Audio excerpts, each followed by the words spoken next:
Ouais, comme je m'en doutais, ça va accélérer pas mal pour ce début de série, ce qui est un tout petit peu frustrant parce qu'il y a beaucoup d'éléments qui gagnent à être plus développés, plus étendus, c'est clair et net avec cet épisode et le précédent, je trouve qu'il y a une petite perte. Mais dans un sens, ça signifie que va y avoir plus de découvertes. S'il y a autant de trucs à accélérer à ce point et que la série de base faisait 52 épisodes, là on passe à 64, ça veut dire qu'on va boucler en beaucoup moins d'épisodes ce qu'on a raconté du manga dans la série de départ, la série première, et cette nouvelle série, ce reboot, va avoir beaucoup plus de nouveautés prévues que j'avais envisagées. Donc ça promet d'être en grande majorité de la découverte au niveau scénario, et je suis plutôt content de ça dans l'absolu. Alors, en espérant que le rythme paraisse un peu moins gênant au fur et à mesure, puisque c'est le seul problème que j'ai techniquement avec cet épisode, en dehors du fait qu'il est ultra déprimant aussi, mais ça je le savais, puisque ouais, c'est un arc qui m'avait pas mal marqué à l'époque, hein, et le fait d'avoir remis ça sur le tapis, ça réveillait une espèce de petit trouble du passé, ça. Hein, dès lors que oui, je vois ce que c'est, je vois comment ça va se, je vois comment ça va finir ça. Hein. Néanmoins, bon, on va donc parler de cette histoire qui déjà met en place un élément qui sera important par la suite, puisque il existe un tueur en série d'alchimistes d'État. Voilà, il traque les alchimistes d'État et il les tue. L'intro, ça commence sur lui qui s'en prend à un alchimiste d'État. Qu'on voit rapidement utiliser 2 points et qui se bat bien mais qui se fait défoncer la gueule et qui crève.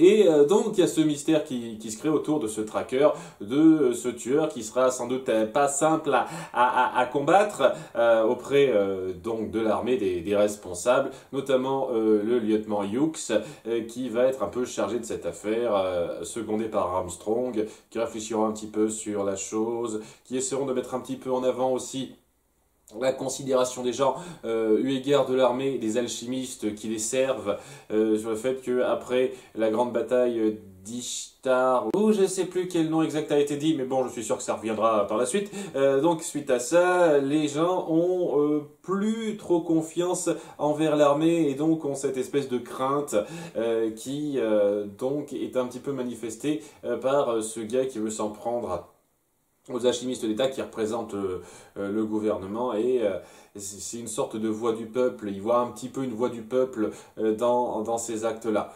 Donc ça va être un truc qui sera posé sur une durée assez importante, ça, si je me souviens bien, ce tueur en série-là. Et surtout, on va se centrer sur Al et Ed, qui eux vont pas trop y réfléchir sur le coup, hein, ils sont un petit peu détachés de ça pour l'instant, et qui vont surtout être un petit peu vénères de pas avoir trouvé grand-chose à Lior.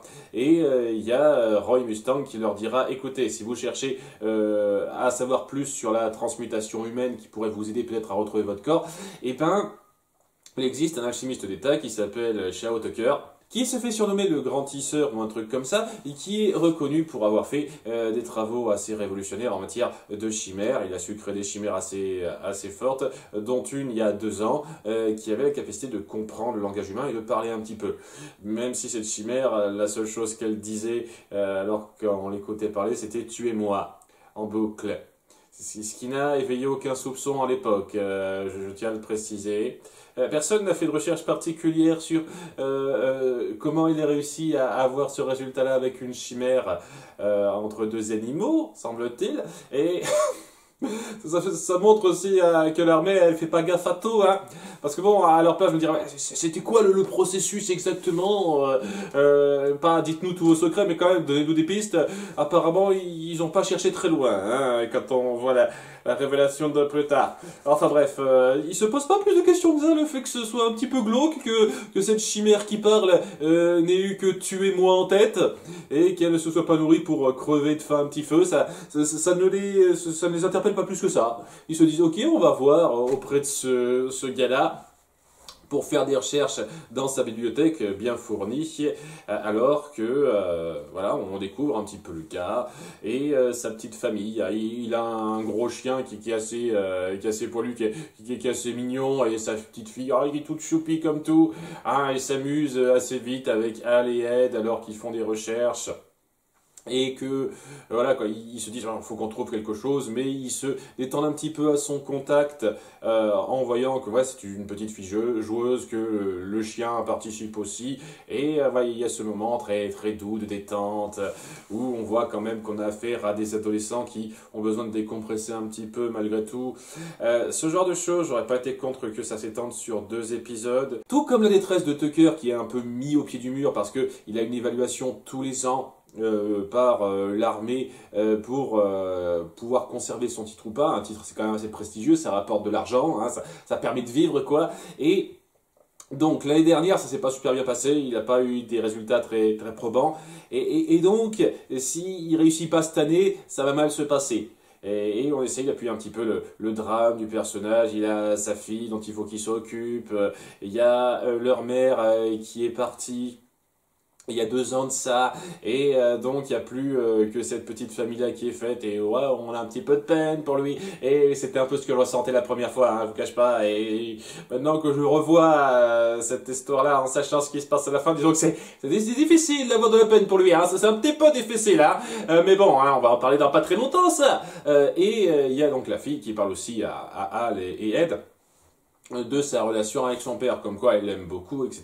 Mais il n'a pas trop le temps pour elle, il est toujours à ses travaux, à pas faire attention à ses besoins, et ça amène un petit flash d'Ed qui se souvient de son père comme ça. Donc ça montre bien que son père jouera un rôle important par la suite.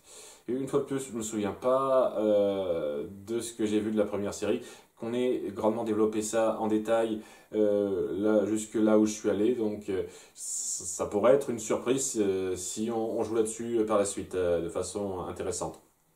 Donc voilà, on fait des petits liens et on va surtout faire un petit peu le lien entre Ed et Tucker, puisque voilà, donc il a ce petit problème de présentation à faire pour son évaluation, et étant donné qu'il n'a pas d'idée très forte, que sa fille est là pour dire j'en ai là pour toi papa, on va t'aider, on va te soutenir, il y a une idée qui lui vient en tête, et le lendemain, alors qu'ils ont passé quelques jours là à copiner un petit peu avec elle, et une fois de plus, j'aurais pas été contre qu'on développe ça plus, quoi, qu'on mette plus en avant l'ambiguïté, le lien de famille entre ceux-là, et parce que la tâche que forment Edward et Alphonse avec la fille, puisque ouais, à 15 minutes 30 d'épisode, on a la grande révélation, comme quoi il a réussi une nouvelle alchimie, une nouvelle chimère qui peut parler, qui peut comprendre. Mais voilà, cette nouvelle chimère qui a un corps à 4 pattes de chien, des cheveux et une tête un petit peu fille avec des longs cheveux bruns comme la fille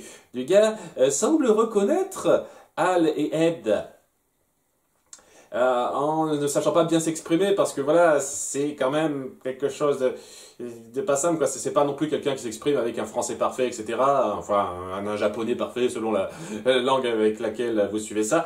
Et donc, Ed, il comprend un petit peu ce qui se passe en regardant la créature.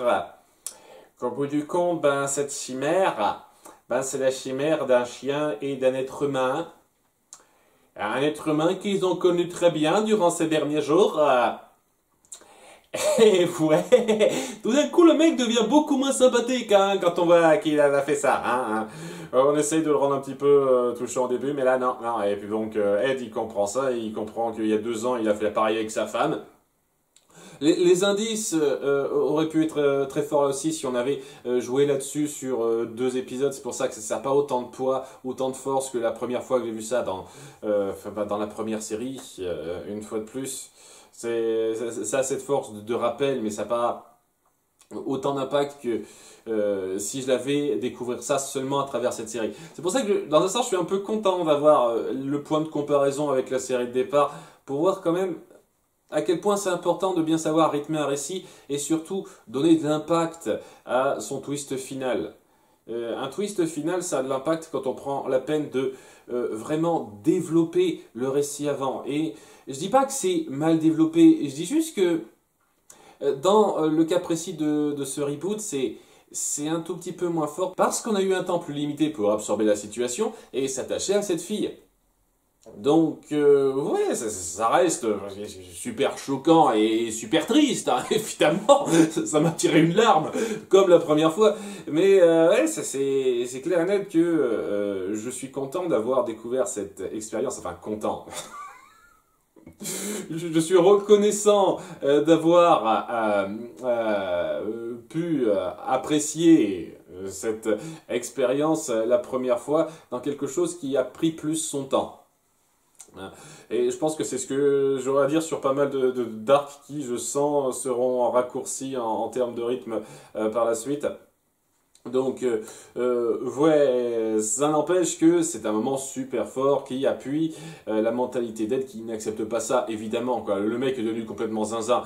C'est important que je maintienne mon statut, c'est important de faire progresser la science, ce qu'on sait, créer une chimère qui parle. Imaginez donc. Imaginez donc quoi exactement en fait. J'ai jamais compris ça, même au début la première fois. Ouais, ok, t'as créé une chimère qui sait parler et comprendre le langage humain. Eh bien, mais tu comptes en faire quoi exactement? Je veux dire, quels sont les débouchés scientifiques de progression que tu comptes faire autour de ça en fait? J'ai créé des animaux de compagnie qui pourront nous parler directement. C'était quoi les débouchés scientifiques exactement? La première fois aussi, je me suis toujours posé cette question, c'est pourquoi? Je vais vous dire, c'est hyper choquant, le mec a pété un câble, il est à fond dans il faut que je me prouve, c'est important la science, tout ça, je comprends le message, il est très fort, qu'on soit bien d'accord, c'est juste que d'un point de vue purement, je veux dire, purement technique, pratique, c'était quoi le but scientifique d'avancier scientifique derrière ça? Je ne sais pas exactement. On ne prend pas la peine de vraiment détailler ça. C'est le petit truc que j'aurais pas été contre qu'on explique. Mais bon, ça doit être pareil dans le manga, je sens. Ouais, il y a Edward qui s'énerve, il y a Tucker qui lui dit pourquoi réagis-tu ainsi alors que toi aussi tu as fait pareil que moi. Toi aussi tu as voulu aller au-delà des limites de l'éthique de l'alchimie pour aller plus loin, pour en savoir plus, pour aller à fond dans tes désirs. Et évidemment qu'il le prend super mal, Edward, parce que bon, il voulait faire ça pour sauver quelqu'un. Alors que là, il a fait ça pour sauver sa putain de pomme en sacrifiant volontairement la vie de quelqu'un qui était proche de lui. Donc, évidemment qu'il le vit très mal, il le prend comme une insulte, Edward. Mais c'est très intéressant aussi d'appuyer ça, le fait que la recherche scientifique, même par curiosité, doit avoir ses limites modelées par l'éthique à un certain degré. Et ouais, cette éthique, à quel moment on la pose, quoi. À quel moment on pose ses limites? Est-ce que ressusciter un proche mort, si on a cette possibilité-là, on est prêt à aller jusque-là? Ou est-ce que c'est déjà trop? Et ça, c'est très intéressant de poser la chose comme ça, parce que cette question, je pense pas qu'on lui donne de réponse, en tout cas pas tout de suite, dans l'histoire, qu'on n'essaie pas de dire est-ce que c'était moralement affreux de sa part de faire ça, quoi. C'était juste dangereux, il n'a pas fait gaffe au risque. Mais est-ce que c'était moralement vraiment ultra répréhensible de faire ça techniquement?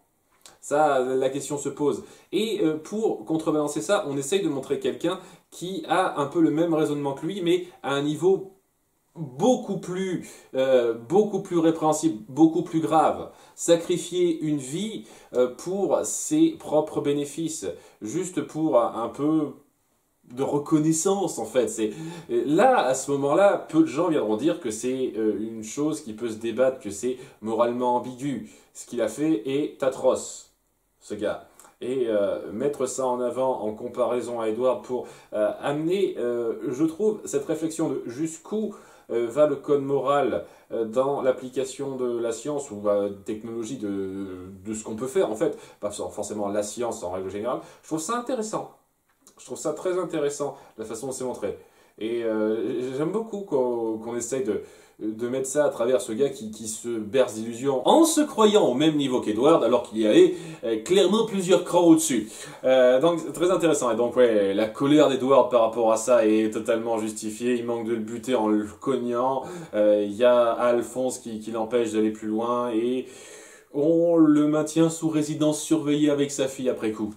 C'est-à-dire que bon, il y a Roy qui passe pour un petit peu amener la réflexion sur les causes de son acte, jusqu'où ça peut aller, le fait que, oui, en étant alchimiste d'État, on peut tomber sur des cas aussi glauques que ça, donc faut y préparer, Edward. Sachant que ça fait quoi, 3 ans qu'il bosse pour vous? Il devrait avoir un peu de bouteille maintenant, hein. Enfin pas énormément, mais un petit peu, quoi, histoire de dire, quoi. Donc, ouais, on pose un petit peu ça, alors qu'il est sous résidence surveillée, avec sa fille chien maintenant.